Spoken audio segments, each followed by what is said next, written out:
Todo mundo conhece o sargento James Doakes. Talvez você lembre dele pelo meme. Mas o que quase ninguém percebe é que por trás desse rosto existe um dos personagens mais subestimados da TV. Ele protagonizou uma das perseguições mais inteligentes e insanas já vistas em qualquer série. E hoje vou te mostrar como ele sempre desconfiou de Dexter, desde o primeiro sinal de que havia algo errado até o momento em que ele finalmente descobre a verdade, que Dexter sempre foi o açougueiro de Bay Harbor. O que torna Doakes diferente de todos os outros personagens da série, ao ponto de ameaçar Dexter. Será que qualquer um no lugar dele seria capaz de descobrir a verdade? Quais foram os momentos cruciais que fizeram Doakes suspeitar de Dexter? My buddies thought I was crazy for becoming a cop.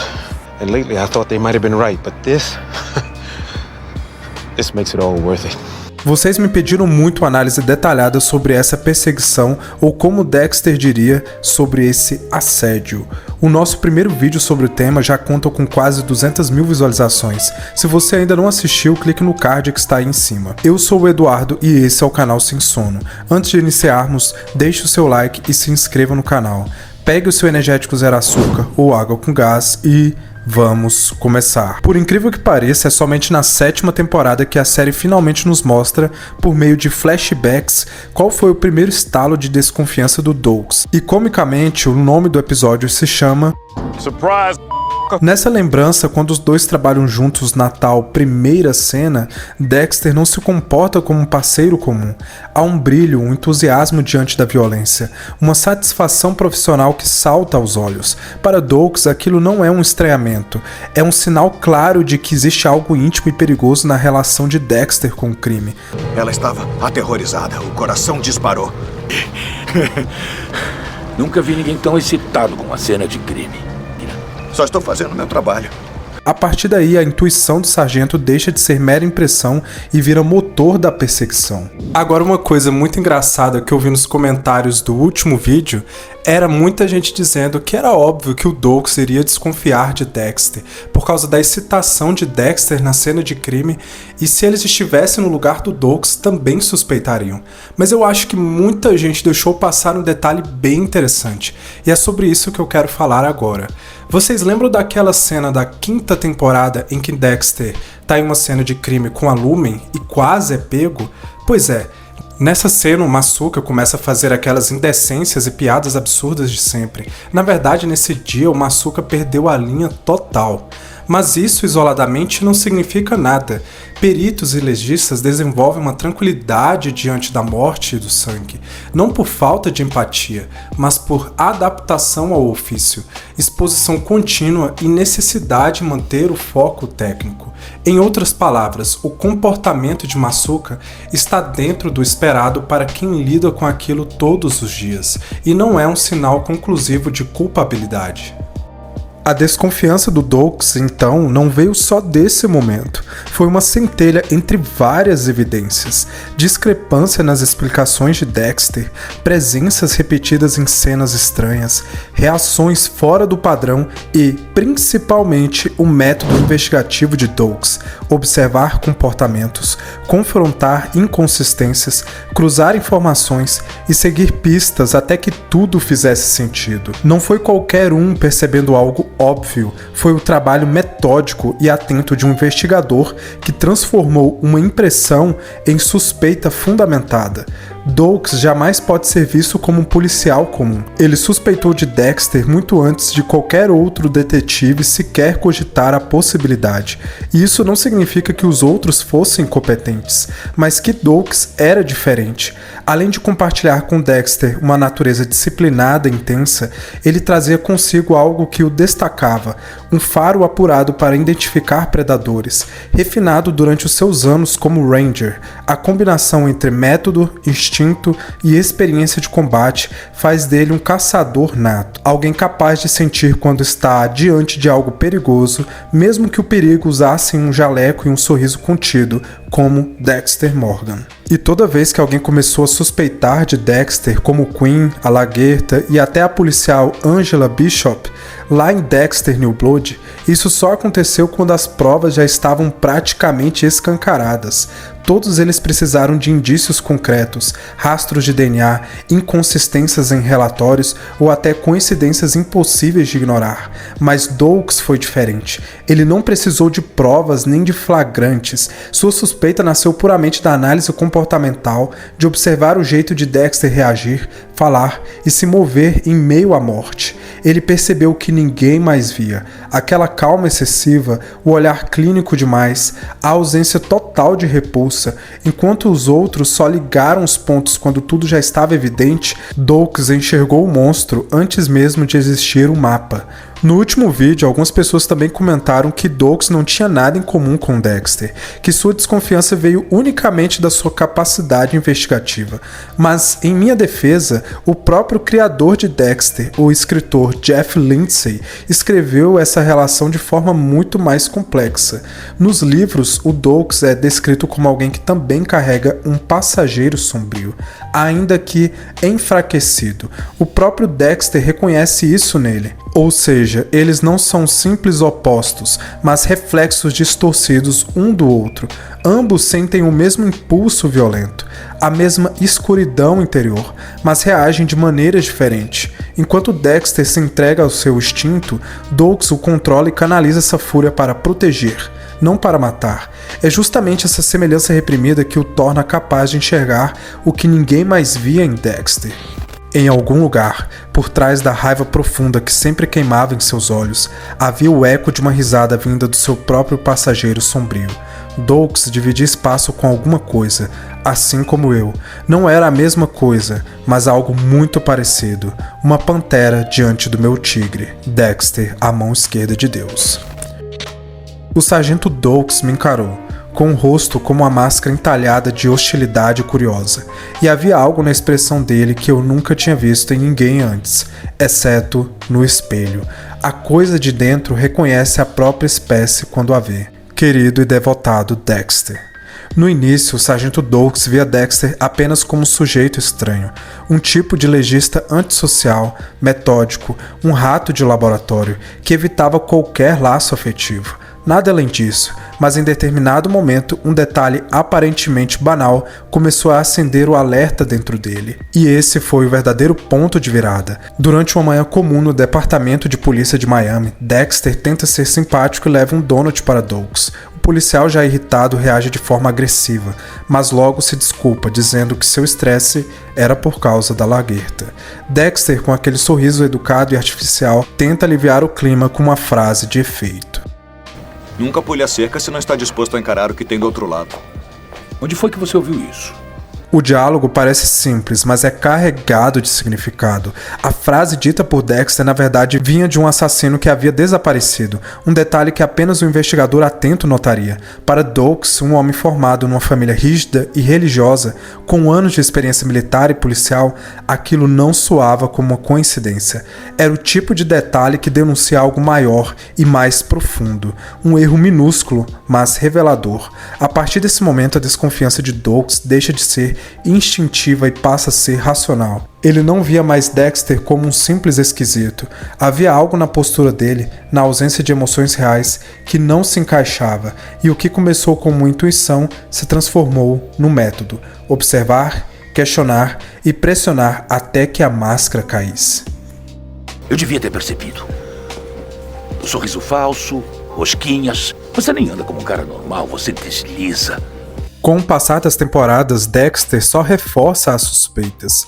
Mentiras sobre um suposto vício em drogas, visitas suspeitas ao caso do Ice Truck Killer e comportamentos incompatíveis com sua função de legista. A partir de certo ponto na série, Doakes começa a testar suas próprias suspeitas. Um momento memorável e que recentemente se tornou meme é aquele em que Doakes parece ler a mente de Dexter. Por que ele faria isso? Para me seguir pela toca do coelho. O que você disse, Morgan? Disse nada. Mas na verdade o que acontece é outra coisa. Ele percebe que Dexter está completamente alheio, perdido em seus próprios pensamentos, e decide fazer um teste, provocá-lo para ver se, por instinto, Dexter deixaria escapar o que realmente passava por sua cabeça. Ele sente que há algo de errado com Dexter, mas ainda não sabe o que. É nesse momento que acontece uma das fases mais sutis e inteligentes dessa investigação silenciosa. Quando ele tenta justificar o comportamento de Dexter com uma explicação mundana e acaba se enganando temporariamente, Dexter, tentando despistar os olhares e manter sua vida dupla intacta, inventa que está frequentando reuniões de apoio para dependentes químicos. É uma fachada criada para dar motivo plausível aos seus sumiços e ao cansaço constante. Só que Doakes, sempre atento, não se contenta com a versão superficial. Ele segue Dexter e o observa saindo de uma dessas reuniões. Na cena, o contraste entre os dois é claro. Doakes, com seu olhar clínico e militar, observa a distância, avaliando cada gesto, cada pausa e palavra de Dexter. Por outro lado, o Dexter tenta sustentar a máscara de fragilidade emocional, o papel de um homem lutando contra um vício, mas há algo que não convence Doakes. Ele percebe que Dexter não demonstra culpa, vergonha ou necessidade real de redenção, emoções típicas de quem está, de fato, tentando se livrar de uma dependência. O que ele vê é controle, e controle demais, para alguém que supostamente estaria lutando contra um vício. Mesmo assim, Doakes aceita aquela narrativa por um tempo. É o que um bom policial faria: considerar hipóteses, observar, esperar o padrão se repetir. Mas dentro dele, a desconfiança não some, apenas muda de forma. O viciado em drogas vê uma explicação provisória para um comportamento que ele ainda não compreende. É nesse ponto que Dexter mostra o refinamento psicológico de Doakes. Enquanto outros personagens buscam provas físicas, ele investiga pelo olhar, pela linguagem corporal, pelas incongruências emocionais. Ele não sabe o que Dexter faz à noite, mas sabe que o tipo de homem que ele é não combina com o papel que tenta interpretar.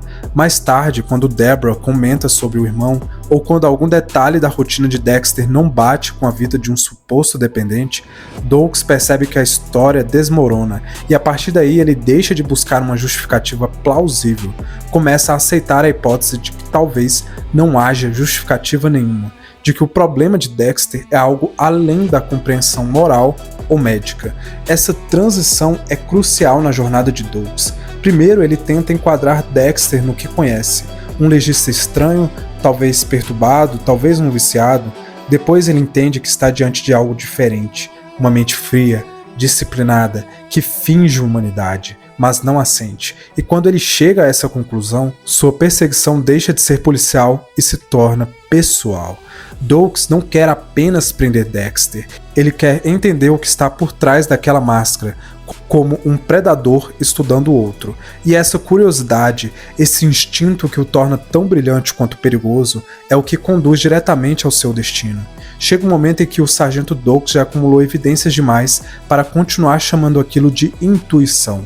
Dexter mentia com facilidade, se colocava em locais de crime sem necessidade e seu comportamento nunca se encaixava nos padrões de um homem comum. Mesmo assim, Doakes ainda não tinha uma prova concreta, nada que pudesse ser levado à Laguerta ou ao FBI, sem parecer pura perseguição. É aí que ele toma uma decisão que muda tudo. Cansado de observar a distância, Doakes decide entrar no território do inimigo. Ele invade o apartamento de Dexter. Ele examina o local como quem está em uma missão militar, atento aos detalhes, estudando o ambiente. Enquanto investiga Dexter, Doakes percebe algo incomum no ar-condicionado, um ruído estranho, uma pequena imperfeição na grade. Ele desmonta o painel e dentro do aparelho encontra uma caixa cuidadosamente escondida. Ao abri-la, descobre dezenas de lâminas de vidro, cada uma com uma gota de sangue perfeitamente preservada. A expressão de Doakes muda, não há mais dúvidas. Ele não entende ainda o ritual, mas entende o suficiente. Cada lâmina representa uma vítima. Aquela coleção não é científica, é pessoal. Naquele instante, Doakes finalmente tem a confirmação que passou temporadas inteiras buscando. O que ele sempre sentiu, aquela sensação primitiva de que havia algo errado com Dexter, se torna real em forma de provas, e é nesse exato ponto que Dexter subverte a lógica policial. O homem que descobriu a verdade não é recompensado por isso, pelo contrário, é condenado por ter visto demais. A partir daí, o destino de Doakes está traçado. Ele se torna o principal suspeito dos crimes de Bay Harbor Butcher. Ironicamente, ele havia encontrado. Dexter manipula as circunstâncias para que todas as evidências apontem para ele, e a caçada se inverte. O caçador se transforma na presa, mas o mais trágico de tudo é que Doakes estava certo o tempo todo. Não por acidente, nem por sorte, nem por acaso. Ele descobriu Dexter porque foi o único que o viu como realmente era, um predador perfeitamente disfarçado de homem comum. Só que o próprio Dexter também entra em um dilema interno. Ele finalmente captura Doakes, revertendo completamente a situação. E ali, cara a cara com um homem que podia destruir toda a sua fachada, Dexter hesita. Matá-lo seria garantir seu segredo, mas ao mesmo tempo seria cruzar uma linha que ele próprio parecia evitar, a de matar um inocente. Doakes não era um monstro, ele só estava certo demais, e se fosse preso, contaria tudo, mas libertá-lo significaria o fim de Dexter Morgan. O roteiro então toma uma decisão inteligente e questionável, e também covarde ao mesmo tempo. Para não transformar Dexter de vez em um vilão, eles colocam Layla como instrumento do destino. É ela quem sela o fim de Doakes, explodindo o galpão e queimando com ele a verdade que poderia ter destruído o protagonista. O trágico é que Doakes morre sendo o único homem que realmente enxergou Dexter, e ninguém acreditou nele. O mais curioso é que, enquanto Doakes perseguia Dexter, eu o detestava. Aquela obsessão dele parecia irritante, quase um obstáculo que atrapalhava o andamento da história. E por mais estranho que soe dizer isso agora, eu me colocava no lugar do Dexter, mesmo ele sendo o assassino. Afinal, a série faz a gente comprar a sua lógica.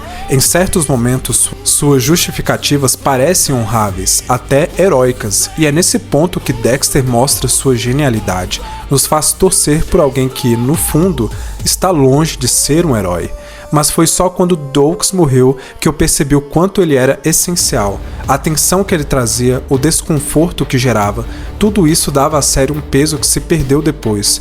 Doakes era a única força que realmente ameaçava o equilíbrio de Dexter. A sua ausência deixou um vazio. Dexter teve muitos momentos grandiosos nas temporadas seguintes, mas nada se comparou àquela dinâmica entre os dois. Doakes começou como um personagem odiado e terminou como um dos mais memoráveis de toda a série. Paradoxalmente, sua morte o tornou ainda maior, um símbolo da verdade que ninguém quis ouvir. Ele tinha grandes suspeitas, só não tinha como provar.